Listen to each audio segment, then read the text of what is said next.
Bienvenidos a Contando la Historia, el podcast donde platicamos sobre las historias que nos han dado patria. Aquí contaremos anécdotas olvidadas, casos curiosos y de sus protagonistas que han hecho de nuestro país lo que hoy conocemos. Bienvenidos a un capítulo más de Contando la Historia. Y hoy estamos platicando de historia con la grata compañía de... Hola, ¿cómo están? Soy Patricia Chavarría. ¿Cómo estás? Bien, bien, gracias. Oye, pues muchas gracias por venir hasta acá. Yo sé que te pidieron pasaporte. Sí, y vaya que sí. Y con el tráfico de Guadalajara. Pero bueno, hoy vamos a estar platicando otra vez de historia, como en cada uno de los capítulos de este podcast. Y obviamente lo vamos a estar haciendo con la compañía de un buen vinito tinto. Esta tertulia va a estar acompañada con... Salud, que se oigan las copas, como decía Iván Caballero, copas que no suenan, no son sinceras. Y bueno, pues hoy les vamos a platicar de la Revolución Mexicana. Así es, porque hoy nos vamos a poner bien revolucionarios. Bueno, el pasado no lo vamos a venerar, pero sí podemos entender y atender por lo que estamos y cómo estamos. Hablaremos de cómo era la vida en ese México prerevolucionario, sus antecedentes y las causas que lo originaron. ¿Por qué todo el mundo festeja el 20 de noviembre, pero luego ni siquiera sabemos qué chingados pasó? Para que el pueblo se levantara en armas, incluso hay unos güeyes que dicen que Porfirio Díaz era aquel Raquel y Maribel en este México, ¿no? Hoy vamos a hablar de cómo inició la Revolución Mexicana. Y bueno, pues hoy vamos a saber exactamente qué carajos pasó, por qué la raza se empezó a levantar en armas, y es un capítulo muy complejo el de la Revolución Mexicana. ¿Por qué? Porque hay muchas revoluciones, aunque suene raro, ¿no? Hay muchas revoluciones, pero bueno. Entonces, para entrar en contexto, hablaremos de las dos realidades que existían en México antes de la Revolución, ¿sale? ¿Qué pasaba en aquellos años del Porfiriato? Pues desde el 28 de noviembre de 1876, fecha en la que Porfirio Díaz llegó a la presidencia, y hasta un 25 de mayo de 1911, que por cierto es mi cumpleaños, el 25 de mayo, ¿cómo ves? Que fue cuando decidió dejar el puesto.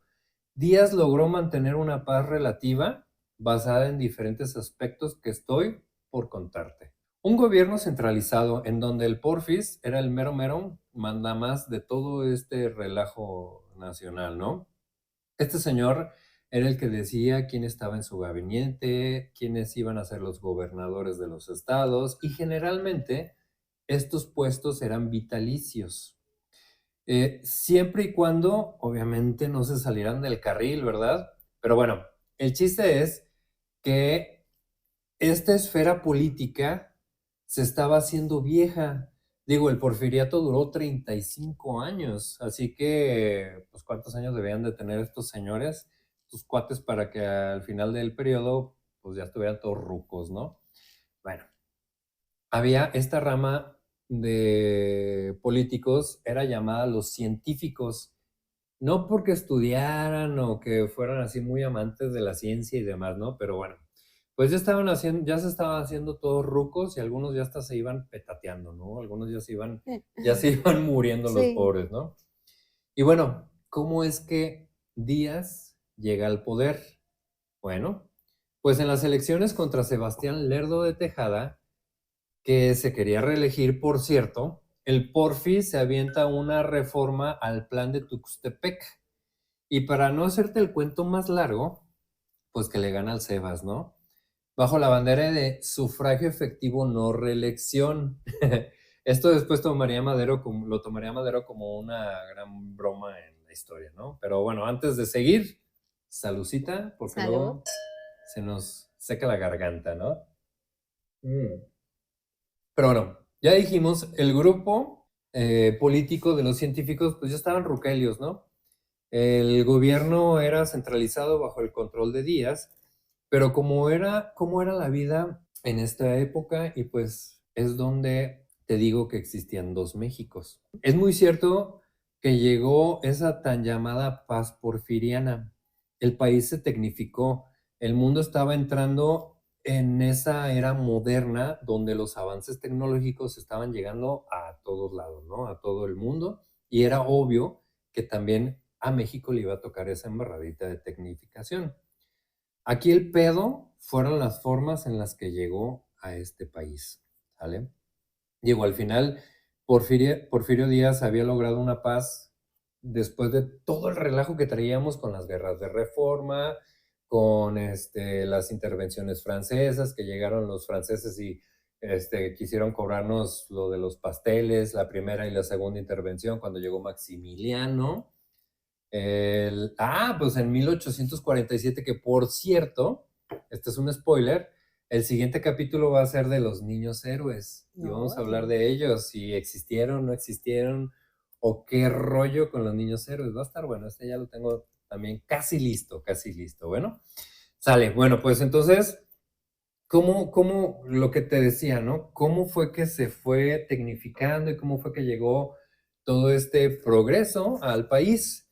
Bueno, se dieron concesiones y las condiciones para que fueran haciendo una oligarquía de las grandes familias que a la fecha, aún todavía, son muy sonadas en el país. Te puedo dar como ejemplo los Krill, los Terrazas, que los Terrazas tienen ahí alguna historia con Pancho Villa, ¿no?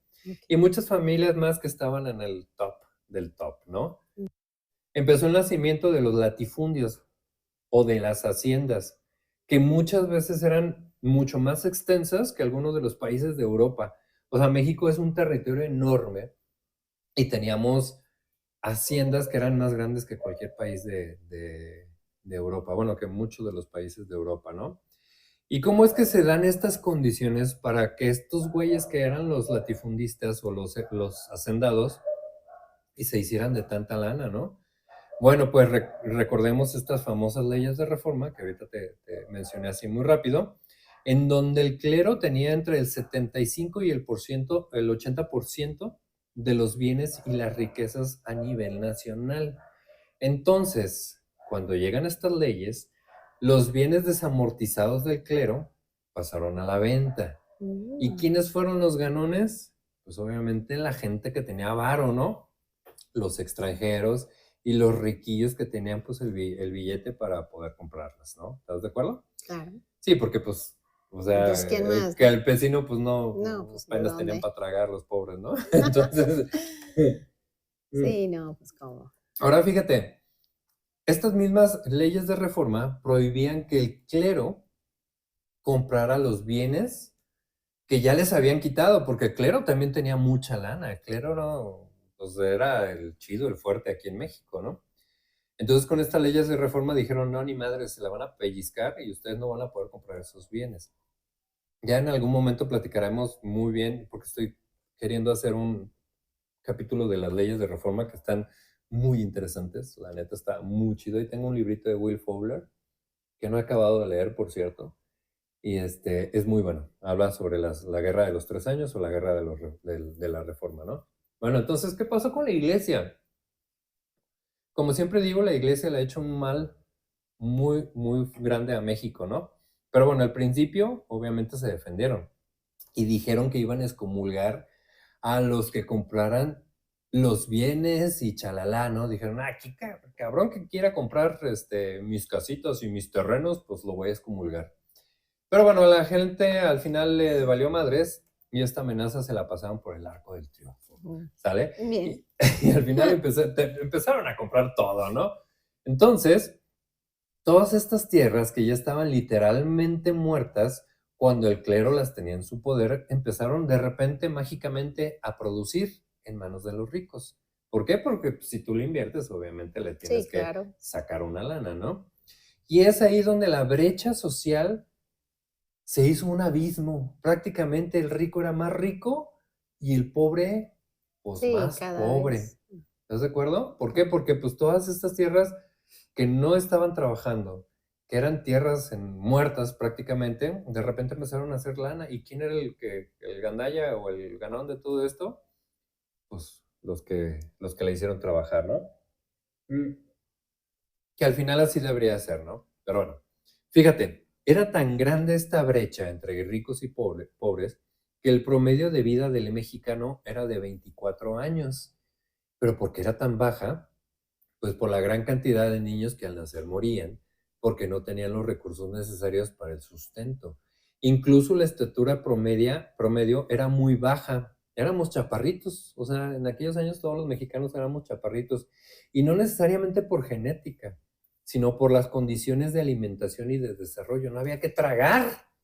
Sí, O claro. sea, ¿cómo comes? ¿Cómo te desarrollas? Y luego los morrillos se morían porque los papás no tenían con qué alimentarlos, ¿no? Bueno, además, no había suficiente atención médica, había un grado muy alto de analfabetismo y en la población general, ¿sale? Mientras tanto, en el Salón de la Justicia. No, bueno, esta es una referencia para los que somos de mi edad, ¿no? Bueno, mientras tanto en Europa, Porfirio era tratado como un gran líder, como un superestadista admirado por toda la raza europea por la imagen que el señor vendió de México, de un país pacificado. Era la cabeza de las grandes tecnologías, participando en las ferias internacionales. Además, sabes que lo querían mucho por las concesiones que le dio a los ingleses, a los canadienses, a los gringos y a cuanto cabrón que tenía el varo para invertir. Pues este güey, el Porfis, era un rockstar afuera del país, ¿sale? Pero la verdad, en México era diferente, ¿no? Recordemos las campañas de Díaz para exterminar a los indios yaquis en Sonora. Este güey los hizo caminar desde Sonora hasta Yucatán. O sea, imagínate, de lado a lado, o sea, Sí, desde todo. Sonora hasta Yucatán a pie. Los pobres indios yaquis pues andaban ahí en chinga y la neta pues muchos no llegaron. El intento de exterminio de los mayas, la esclavitud que vivían, porque la neta en México sí había esclavitud. Digo, todavía lo hay un poquito, nada más que ahora se llama trabajo de 8 horas. ¿O más? O más, aunque hay unos que todavía te obligan a trabajar 12 por 12, ¿verdad? Sí, claro. Pausa para un traguito y salud. Salud. Que se oigan las copas, ¿sale?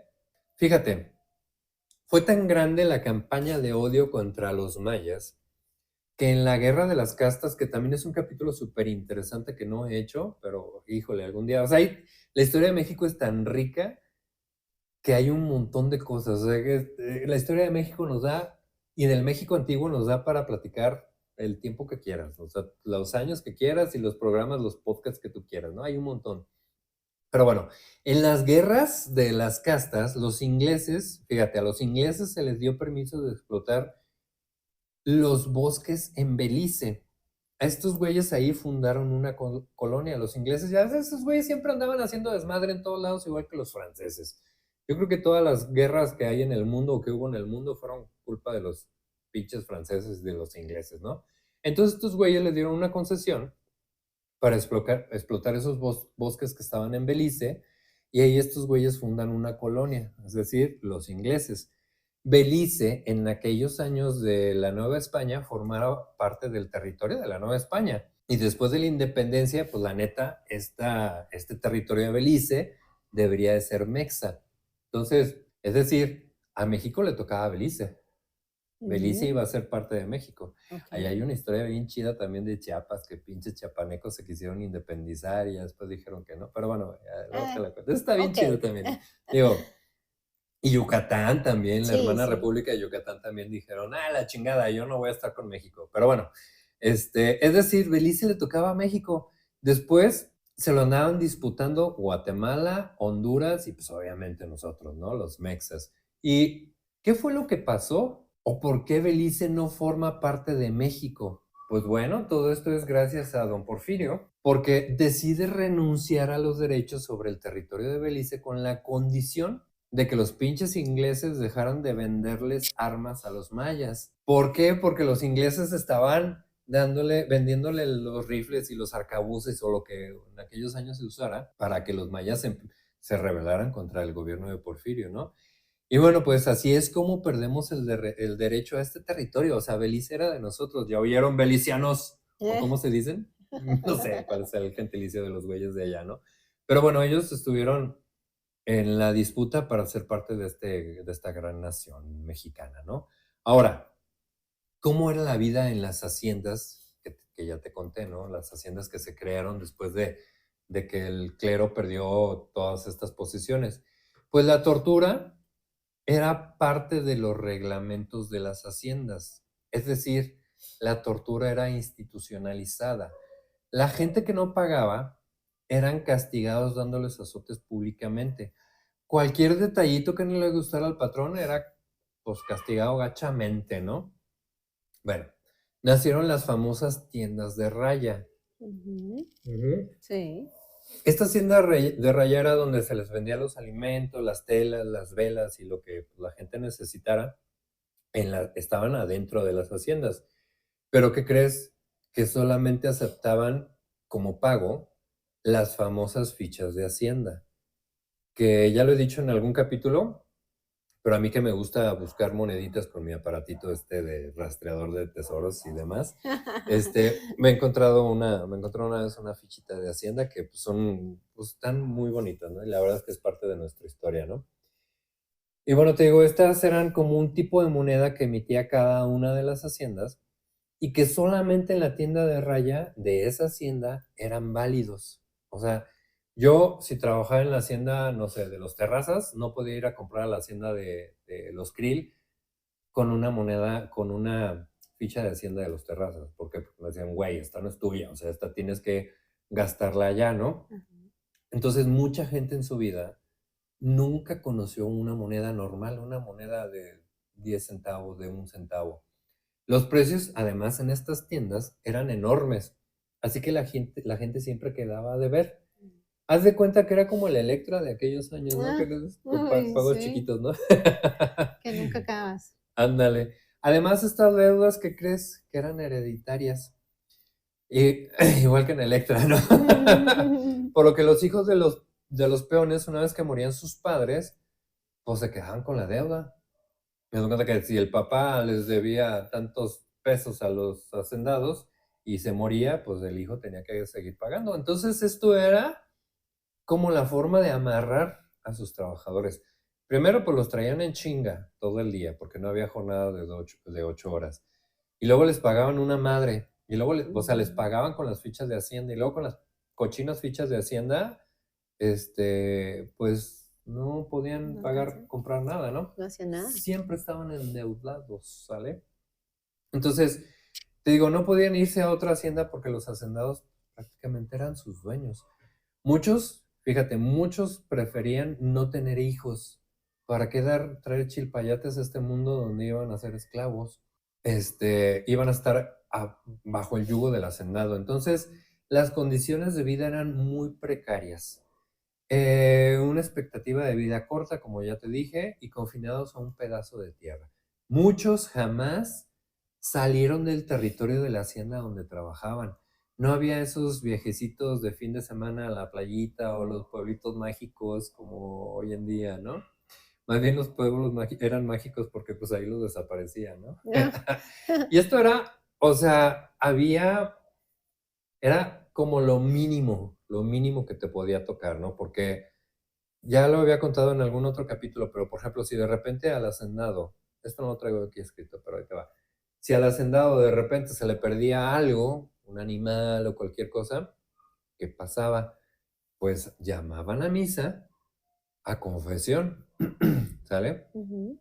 Entonces, pues ya todos, como éramos muy religiosos, éramos muy católicos y todos en aquellos años creíamos en que la confesión nos iba a salvar, pues Ujú. iban y le decían los pecados al Padre. Ya le decían al padre, pues fíjese que pues yo me robé ahí unas mazorquitas de maíz del patrón. Y pues, ¿qué crees que pasaba al día siguiente? Ya se enteraba. Se enteraba el patrón y pues, ¿qué crees que pasaba con el pobre hombre que había hecho eso? Pues se lo chingaba, ¿no? Además de esto, había muchos peligros en estos días. No como hoy que es bien seguro salir a pueblear, ¿verdad? Ey. Sí. Estaban los llamados cuerpos de rurales. Fíjate, estos cuates son bien interesantes. ¿Por qué? Porque eran bandoleros que fueron contratados como agentes de la ley. Es decir, el gobierno les dijo, mira, compa, como no puedo contigo, te contrato, te pongo un uniforme, te pongo una estrellita acá de sheriff y la madre, ya puedes salir a robar legalmente. Ujú. O sea, los rurales eran la policía de aquellos territorios, pero que al final inicialmente eran ladrones. Entonces, estos güeyes tenían impunidad y pues olvídate, ¿no? Estos cabrones, te digo, asolaban regiones enteras. Si algo le tenía miedo la población rural, era a los pinches rurales. O sea, que suene así como medio confuso, pero le tenían miedo a estos señores. Porque la verdad estos cuates no se la pensaban para justiciar a quienes se encontraban a su paso.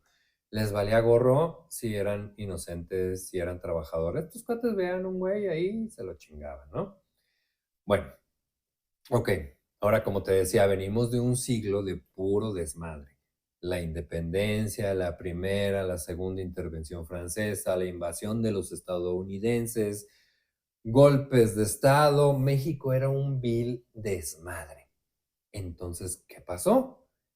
Pues que llega Benito Juárez, Bomberito Juárez, a medio dar un poquito de estabilidad. Digo un poco, porque al Beni, pues no le fue tan bien cuando llegó el Maximiliano, ¿no? A México, ¿estás de acuerdo? Ujú. Pero bueno, llegan las leyes de reforma, lo que ya les conté, lo que ya te conté. Llega Sebastián Lerdo de Tejada echándose encima a la iglesia con la aplicación de estas leyes. ¿Y qué pasa después? Pues ya en el porfiriato, el porfis se hace de la vista gorda. Hace como que no ve lo que está pasando y de repente, pues, ¿qué crees? Que la iglesia empieza a retomar el poder. Ahí Mm. hay unos anécdotas muy curiosas que dicen bueno, Porfirio se casó con una de sus parientes y de repente, pues se le morían los hijos, y la mujer esta dijo, oye, pues creo que es porque pues, estamos casados, porque no estamos casados, entonces ve y dile al obispo que nos case. Entonces Porfirio dicen que fue hasta la catedral, le tocó al obispo, le dijo, güey, quiero hablar con el obispo. Ah, sí, el señor obispo dice que se espere ahí, pero soy el presidente. No, no, no, que se espere ahí. Ahí lo tuvo esperando un ratote y le dijo, ¿sabes qué, güey? Sí, te voy a casar, pero tú vas a tener que renegar o hacerte la vista gorda en cuestión de las leyes de reforma. Y el Porfirio dijo, arre, Simón. Por ahí se dice que pues, fue como esta onda de que el clero empezó a retomar todo este poder, ¿no? Bueno, para estos tiempos salen a escena unos oaxaqueños. Fíjate, estos cuates son súper importantísimos. Los hermanos Jesús, Ricardo y Enrique Flores Magón. Estos güeyes, al ver todo el pedo que traía Díaz, editan el periódico Regeneración el 7 de agosto del año de 1900. Este llamado periódico anarquista que atacaba la dictadura. Pero, híjole, no, estos cuates, es que no puedo hablar de ellos, no puedo hablar de la revolución sin hablar de los Flores Magón, porque los Flores Magón hicieron el periódico Regeneración. Enrique Flores Magón estuvo en la cárcel, yo creo que más de la mitad de su vida, y luego desde la cárcel editaba el periódico, y luego se lo cerraba Díaz, y luego hacían el periódico Regeneración, y así, ¿no? El hijo del aguizote. No, no, no, estos cuates, fíjate, bueno, ahorita lo voy a decir, pero estos cuates llegaron a poner las bases ideológicas para que todo este desmadre se empezara a dar, ¿sale? Entonces, pero digo, ¿a poco crees que el Porfi se iba a quedar así nada más sin hacer nada? Pues claro que no. Obvio, se los chingó. Cerraron el periódico. Después nacería el hijo del aguizote, el 5 de febrero de 1903. Y sale a la luz una fotografía en el periódico de Regeneración, una foto con una manta enorme que decía, la Constitución ha muerto. O sea, imagínate el mensaje tan fuerte que estaban mandando los Flores Magón. ¿Y en qué época, no? En una época donde Porfirio tenía todo México aquí en la mano, así en el puñito. Insertar el meme del puñito, ¿no? Ajá. Entonces, estos cuates salen con esa manta enorme que decía la Constitución ha muerto. O sea, ¿qué pedo, no? ¿Dónde había quedado todo por lo que se había luchado en aquella guerra de reforma? Por la Constitución de 1857. ¿Qué diablos, no? ¿Por qué? Porque el clero y los hacendados, ¿por qué estos güeyes eran otra vez los amos y los señores de la vida de la gente? ¿No? Porque el Porfirio se seguía religiendo y se seguía religiendo y otra vez reelegía y demás, ¿no? Pues, ¿qué crees que pasó? Que otra vez me los metieron en la cárcel. Te digo, de hecho, Ricardo Flores Magón pasó más de la mitad de su vida en el bote, ¿no? O sea, el pobre, digo, estuvo ahí en cárcel casi toda, más de la mitad de su vida. Pero bueno, ellos no fueron los únicos que levantaron la voz.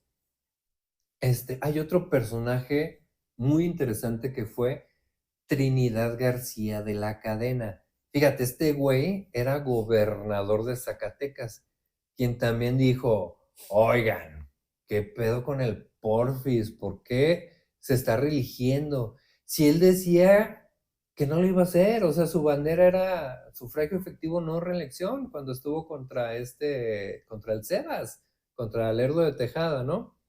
Obviamente, pues este pobre güey se lo echaron y le aplicaron la famosa ley fuga, ¿no? Pero bueno, lo mandaron para el otro mundo, mi bro. ¿Sí sabes cuál es la ley fuga? No. Bueno, la ley fuga es que de repente amaneces con un balazo en la espalda Ajá. o sea, en la nuca, o no sé, y los güeyes dicen, pues es que se dio la fuga y lo tuvimos que matar, Ah, ok. ¿no? Entonces, durante el periodo de Porfirio Díaz se censuraron más de 50 periódicos, ¿sale? Ahora, ¿de dónde iban a sacar feria los Flores Magón para sacar su periódico? Porque como el régimen ya los traía en chinga, estos cuates se tuvieron que pelar al gabacho. Y pues todo esto obviamente cuesta lana, ¿no? Uno de los que financió el periódico, ¿quién crees que fue? Francisco y Madero. Francisco y el Maderón. Ah, no, no son dos, es un güey. Es uno Francisco y Madero. Entonces, este chaparrito nació en la hacienda del Rosario en Parras, Chihuahua.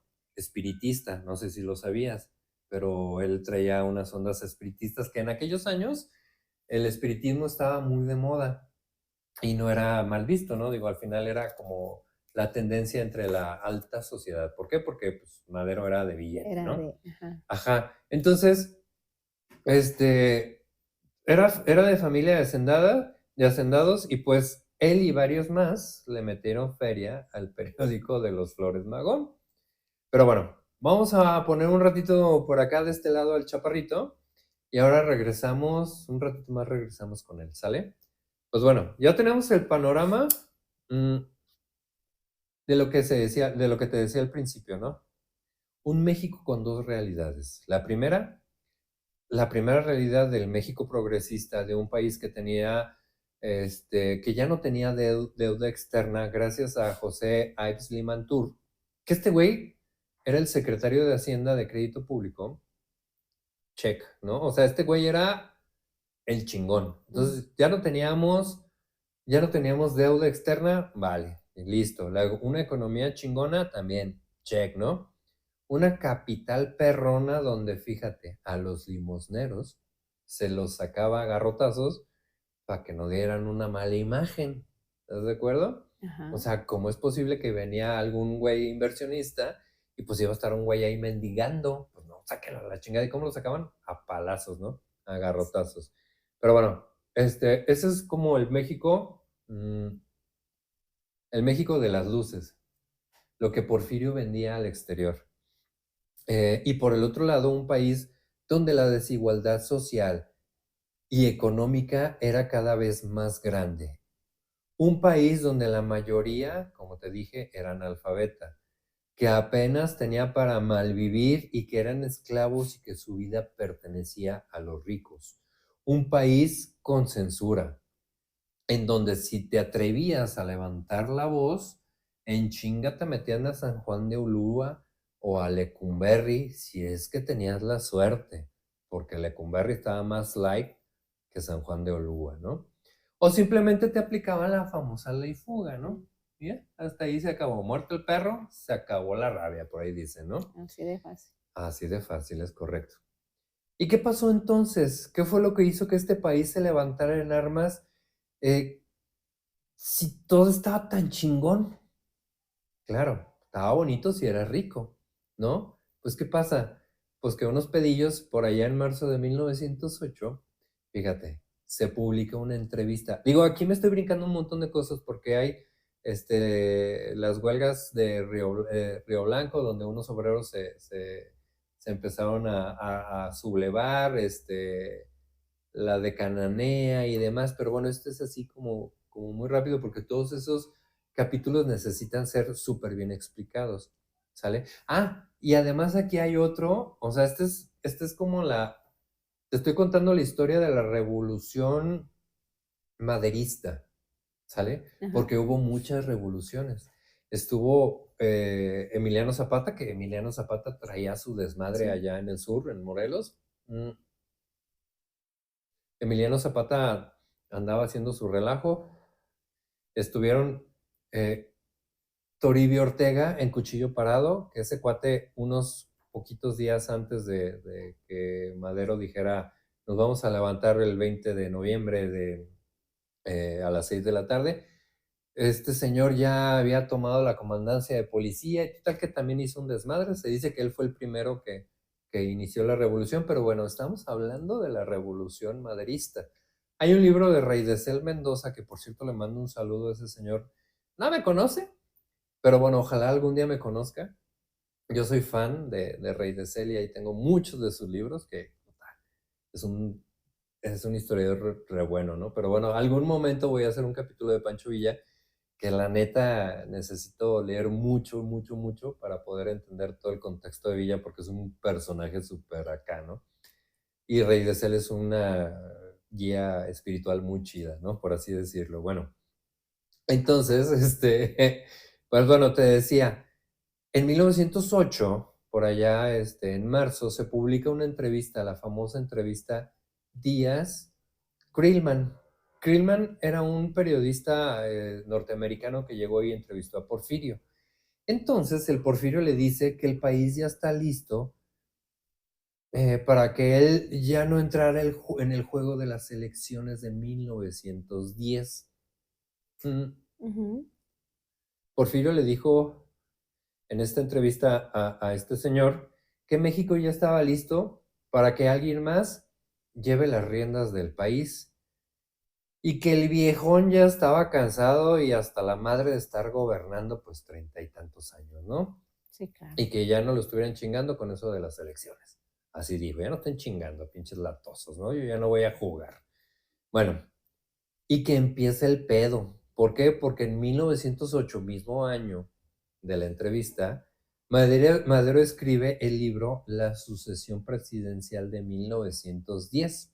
Perdón, en 1909, Madero forma el Partido Nacional Antirreeleccionista y se empiezan a formar los clubes antirreeleccionistas y la banda se empieza a organizar. Es decir, Díaz dice, yo ya estoy listo para dejar la presidencia, ya México lo llevé a un nivel chingón para que todo el mundo sea feliz y la madre, y ya alguien más puede gobernar. Entonces, todos en chinga empezaron a hacerle el movimiento pues para cambiar a Díaz, ¿no? Y que empieza, te digo, todo este pedo, Madero escribe el libro y se empiezan a formar estos clubes de antirreeleccionistas, ¿no? Pues, ¿qué pasa? Que llega 1910. ¿Y qué crees? Que Díaz dice, ¿sabes qué, carnal? Siempre sí Sí, voy otra vez por la sí, grande. sí, claro. ¿Cuál que yo ya no voy a jugar a las elecciones?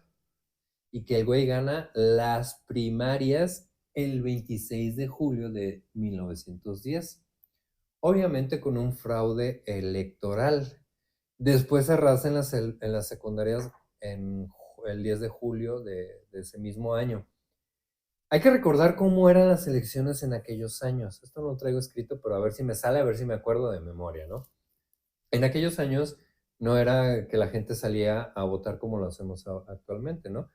Que vas a la casilla, te enseñas tu credencial, te ponen tu manchita esta de tinta indeleble que huele a feo, ya pones tu voto y demás, hay un güey que los cuenta y así, ¿no? Ya gana el güey que tenga El más que votos, tenga ¿no? más. Ujú, ujú. Antes, en aquellos años, se hacían 2 elecciones, las primarias y las secundarias. Las primarias, ¿qué era? Bueno, cada estado mandaba un representante, ya sea de algún oficio o lo que tú quieras, y decía, ¿sabes qué? Este güey va a ser el representante de mi estado. Y este güey va a votar por todos los que nosotros ya nos pusimos de acuerdo para que votaran, ¿no? Mm, Pero ¿quién eran los que se ponían de acuerdo? Obviamente no incluían a la población en general, eran los ricos, los que tenían el poder. Entonces, las elecciones primarias, prácticamente el que ganaba las elecciones primarias, pues ya, era ya el ganó. chido, ¿no? Y ya las secundarias era como el refrendo de ese voto, ¿no? Entonces, era cuando llegaban todos esos elegidos por la mano de Dios a decir, ¿sabes qué? Mi voto es por fulano de tal. Y casualmente todos votaron por el Porfis, ¿no?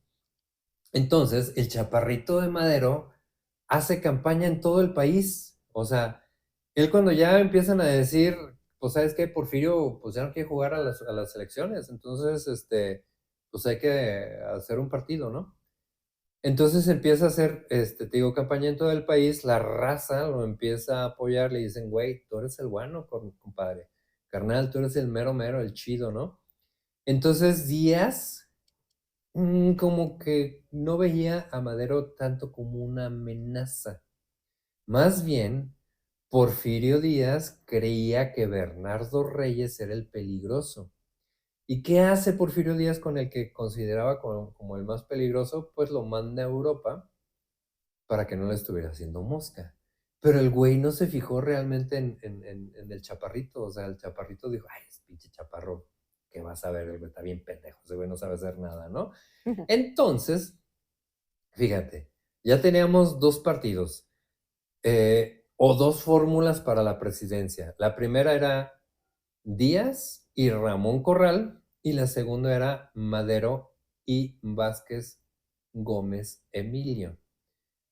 Pero Díaz no estaba tan pendejo como creías, o sea, este güey se dio cuenta después de que Madero podía ser un peligro y que crees que me lo manda a arrestar cuando estaba en campaña por allá en las tierras de los que se casan entre primos, allá en Monterrey. Ahí andaba el chaparrito haciendo su mitin político y que la chingada y que no sé qué, y pues que lo manda a arrestar. Pero ahí andaba, te digo, el chaparrito. Acabaron el mitin y el chaparrito se retira del lugar, pero se queda Roque Estrada. Este güey era su secretario particular, Roque Estrada. Entonces, empiezan a discutir con unos policías, ya sabes, que me van a infraccionar, que si yo no estaba estacionado en raya amarilla y ayúdame para ayudarlo, joven, ya sabes, todo Sí, lo que la claro. clásica, ¿no? Le estamos brindando la atención, como dicen los policías, ¿no? Y usted no quiere cooperar y pues, ¿qué crees? Que se lo llevan a la comandancia. ¿A quién? A este señor Roque Estrada. Entonces, el Madero que ya estaba acá en su habitación del hotel, ya echándose su bañito y demás, pues que le dicen, güey, ¿qué crees que ya arrestaron a tu secretario? ¿Qué pedo? ¿Cómo? A ver, voy a ver qué onda, hay que pagar la fianza, ¿no? Mm, Entonces, ya cuando se entera de que habían arrestado a su cuate, pues el Madero, ¿qué crees? Ya sabes, te digo lo que te decía, ¿no? Pues para pagar la fianza y chalala y todo eso, ¿no? Pero no contaba con que los polis lo que querían era agarrar a Era él, Madero. claro. Exacto. Y este güey todo tierno, Sí, pues cayó les llegó, solito. ajá, les llegó casi envuelto para regalo y que lo agarran y lo amarran como puerco, ¿no? Me amarraron como puerco. Valió madre. Ya habían agarrado los dos y los acusan, fíjate de qué los acusan, de injurias al presidente, que andaban diciendo que Díaz era un pocos huevos y que andaban incitando a la violencia. Entonces el Madero le dice, Nel, el que tenía los videos de la transmisión en vivo era yo, o sea, no hay ningún delito que perseguir. Yo no hice nada, les decía Madero, ¿no? Pero los polis pues, les dicen que no, dicen no, que esto no, le dijeron que esto no había sido en Monterrey, sino que había sido en San Luis Potosí. Mm. Y como en San Luis Potosí, pues en aquellos años no había Wi-Fi, pues no hubo transmisión en vivo, ¿no? Salud. Ándale, salud. Entonces, se los llevan a San Luis Potosí. Mm, Pausa para el traguito, ¿no? Sí. Y pues ahí los metieron a la cárcel para tenerlos bajo control en lo que se daban las elecciones. Por lo que la jornada electoral de ese año se dio con Madero preso allá en San Luis Potosí. Entonces imagínate el candidato a la presidencia, pues en la cárcel, ¿no? Pues ¿qué pasa?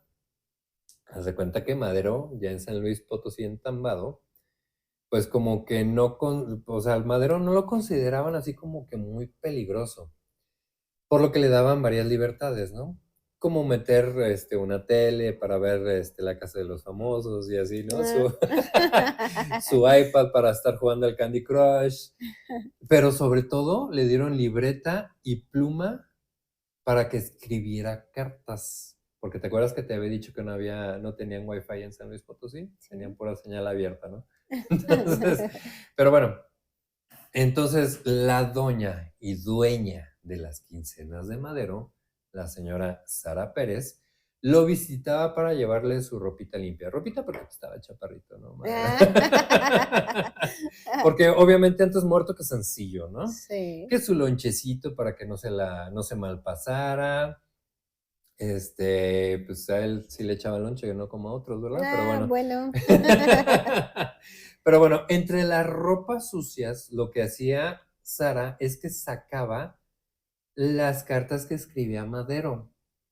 Y estas cartas estaba haciéndola de pedo a Madero, decía que era un fraude electoral y que la chingada y que me robaron y que voto por voto, casilla por casilla y todas esas chingaderas que dicen ahorita, ¿no?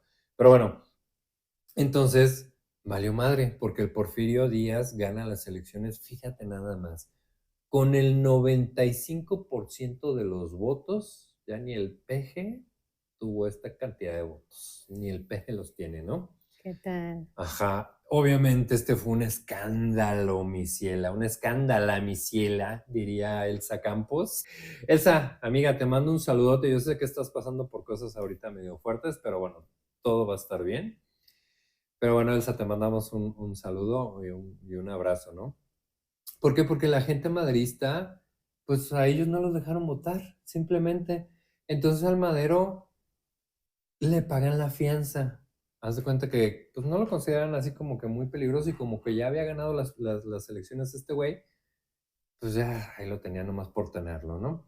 Y pues le pagan la fianza y ya lo dejan salir del bote. Pero como lo dejan salir, pero no lo dejan salir de la ciudad de San Luis Potosí, ¿sale? O sea, le dijeron, no vas a estar en la cárcel, pero no puedes salir de la ciudad, ¿no? O sea, como un tipo arresto domiciliario, pero dentro de toda la ciudad de San Luis Potosí. Entonces, Madero ya fuera del bote le dice a su carnal, Roque Estrada, ¿sabes qué, mi bro? Hay que pelarnos de aquí, compadre. Y el Roque le contesta, ¿sabes qué, güey? Simón, carnal, pero ¿cómo diablos nos pelamos? A lo que Madero le dice, tú tranquilo y yo nervioso, ya tengo el plan listo. El 5 de octubre nos vamos a pelar de aquí. Sale el 5 de octubre de 1910. ¿Cómo le hacen para pelarse? ¿Cómo le hacen para escaparse? Pausa para un traguito y salud. Salud. Que se oiga. Ahí hay más vino, ¿eh? ¿Cómo le hacen para escaparse? Pues fácil, papi, ¿no? En uno de esos paseos que se daba Madero por la ciudad, porque te digo, andaba libre el güey ahí, de cuenta que va acá muy contento, acá, o sea, no sé, silbando, pues que de repente se desvía en un callejón oscuro y que lo disfrazan de un mecánico del ferrocarril. ¿Sí te lo sabías de eso? Sí. Sí. Bueno, pues ahí le pusieron, ya sabes que su gorrita de ferrocarrilero, su bigote acá falso, que ya traía bigote, ¿no? Pero pusieron su bigote más falso. Y pues de repente se empieza a perder entre las calles. Llega con unos cuates que ya lo estaban esperando y lo trepan al tren y fuga para el gabacho. Llega a San Antonio, Texas, en donde lo estaban esperando otros de sus cuates, entre ellos Aquiles Cerdán, Juan Sánchez Ascona, Ramón López Velarde y otros güeyes más que ya andaban ahí en el pedo, ¿no? Ya en San Antonio, Madero y López Velarde Se ponen a escribir el plan de San Luis. O sea, ¿qué estás diciendo, Mar? ¿El plan de San Luis se escribió en Texas? Pues sí, la neta sí. El pedo era que el Pancho no podía decir que el plan lo había escrito en el gabacho. ¿Por qué? Porque se iba a meter unos pedotes con el gringo. Entonces, en una magnífica jugada dice, este plan yo lo hice en San Luis el 5 de octubre. No creas que lo escribí aquí, o sea, no, güey, no, o sea, no, güey. No, acá yo andaba haciendo mis compras en el Ross y todo eso, ¿no? Madero tenía que decir que el plan lo había escrito el 5 de octubre, porque esa fecha todavía estaba en San Luis, ¿no? Pues bueno, ya tenemos un plan para derrocar ¿verdad? La dictadura, ¿no? ¿Y qué era lo que decía este plan? En realidad tenía pocos puntos, entre ellos el desconocimiento de Porfirio Díaz y el levantamiento del pueblo en armas. Un 20 de noviembre de 1910 a las 6 de la tarde. Y así que aquí el pueblo empieza a prepararse, ¿no? O sea, le dice, a ver, güeyes, el 20 de noviembre a las 6 de la tarde todos nos vamos a pelar y todos vamos a hacerla de pedo, ¿no? Prepárense, ¿no? Los clubes antirreeleccionistas que ya te conté hace rato empezaron a hacerse de armas y de parque. Todo debía estar listo para ese 20 de noviembre, pero de repente algo pasó en Puebla el 18 de noviembre, 2 días antes de la fecha pactada por Madero. Sucede que estaban los Cerdán en su casa. Y fíjate, los Cerdán eran nietos de un general que se llamaba Miguel Cástulo Alatriste. Cástulo peleó contra los franceses al lado de Díaz. Este güey, el abuelo de los Cerdán, peleó en la Guerra de Reforma. Es decir, Díaz conocía a los abuelos de los Cerdán, al abuelo de los Cerdán, ¿no? Porque estuvieron ahí peleando juntos, ¿no? En la etapa que yo digo que Porfirio Díaz, pues era su top, ¿no? O sea, el Porfirio bueno y luego después el Porfirio malo, si así lo quieren poner, ¿no? Ujú. Entonces, los Cerdán venían de una formación liberal, gracias al abuelo, ¿no? De la influencia de los Flores Magón, porque se conocían. Te digo que Díaz, Francisco y Madero le daba dinero a los Cerdán para su periódico. Estos cuates decidieron ser los cabecillas del movimiento en Puebla. Dijeron, a ver, güey, eso acá. Ok, nosotros somos poblanos y vamos a hacer el pedo y nosotros vamos a hacer el pedo aquí, los cabecillas de todo este desmadre en Puebla, ¿no? Aquiles Cerdán formaba parte de un club antirreeleccionista de Madero. Carmen Cerdán, que era la hermana, ayuda a conseguir las armas, el parque, escondiéndoselas bajo las enaguas. Ay, ya llegó mi choperrita. ¿Qué pasó, mi velita? ¿Qué pasó, gordita? Como siempre en todos los capítulos, mi Belis, mi gatita llega aquí. A ver qué rollo. Entonces, te digo, la Carmen Cerdán se escondía las armas en las enaguas. Ya ves que antes usaban las faldotas acá y así. Las enaguas eran las faldas, ¿no? Sí, sí, El sí. fondo, no sé cómo se llama, ¿no? Entonces, que les llegue el pitazo a Aquiles y les dicen que ya le había caído el chagüistle, ¿no? Que iban a catear su casa y que iban por ellos. O sea, te das cuenta que estos güeyes fácilmente pudieron haberse escapado. O sea, les dijeron, güey, ya te van a ir a fregar. Pélate, ¿no? Pero ellos dijeron, aquí nos quedamos. ¿Por qué? Porque ya sabían que iban por ellos, lo que te decía. Pero no, deciden hacerle frente a los polis y aquí les dice, aquí nos vamos a morir todos y el que tenga miedo de morir, que no nazca. Sí, ¿verdad? Ahí, haz de cuenta, ¿no? Cuando el jefe de policía llega a la casa de los Cerdán con su gente, claro que no iba a ir solo, porque ¿estás de acuerdo? O sea, no. Encuentran la puerta abierta en un claro reto a las autoridades, como diciendo, a ver, muy valientes, métanse. Ellos ya estaban esperándolos para hacerles frente. ¿Quién? Los Cerdán, ¿no? Ajá. Según eso, tenían como 20 seguidores en la casa, listos para topar donde tuviera que topar, ¿no? Cuando entra el jefe de la policía, que se llamaba Miguel Cabrera, y obviamente no entra solo, entra con 2 guardias para ordenar el cateo. Cuando de repente, ¡paz!, suena un plomazo y Miguel Cabaza cae al suelo con un balazo en la cabeza. Y ese se dice que fue el primer disparo de la revolución maderista. Oh, ¿Sale? Entonces, ok. pero bueno, la historia de los Cerdán es otra historia, ¿no? Ajá. Entonces, aquí es donde empieza todo este relajo. Lo hicimos muy resumido, lo hicimos muy rápido, pero bueno, la revolución maderista se dice que empieza cuando sale los Cerdán y empieza a hacer el desmadre. Ya después llega Madero el 20 de noviembre a las 6 de la tarde, cruza de Estados Unidos a México y se da cuenta que hay una comitiva. Él esperaba, pues hacía toda la banda, ¿no? Casi que todo el país levantado en armas. Él esperaba que estuviera mucha gente y entonces no, se encuentran como 20, 30 personas, no sé cuántos, y dice, ay, güey, entonces ¿qué hace? Mm, Se regresa otra vez. Pero bueno, entonces te digo, esta es solo una pequeña parte de lo complejo que fue este movimiento. Solo hablamos del maderismo, pero nos faltó hablar de las otras revoluciones como la que te dije de Toribio Ortega en Cuchillo Parado, 6 días antes del 20 de noviembre en Chihuahua, de la revolución de Emiliano Zapata. Este güey vivía un panorama de la revolución diferente. Nos faltó hablar de Pancho Villa, de Pascual Orozco, de Álvaro Obregón y de todas las etapas que llegaron a transformar a México y quisieran que este gran país, como lo conocemos hoy. Entonces, no me queda nada más que hacer una simple reflexión y ahí te va. La Revolución Mexicana inició en 1910 por una desigualdad y un abismo entre las clases sociales, por una dictadura que, como todas, estaba haciendo daño a los pobres y beneficiando al más rico. Y aquí es donde yo pregunto, ¿será que los ideales y las causas de esta revolución aún siguen presentes? ¿Aún existe esta clase política que solo ve por su propio beneficio? ¿Será que seguimos necesitando una revolución? Híjole, tal vez sí. Tal vez sí necesitemos otra revolución, pero esta revolución no creo que se deba de ser armada, sino de pensamiento y de análisis, de información y de criterio propio.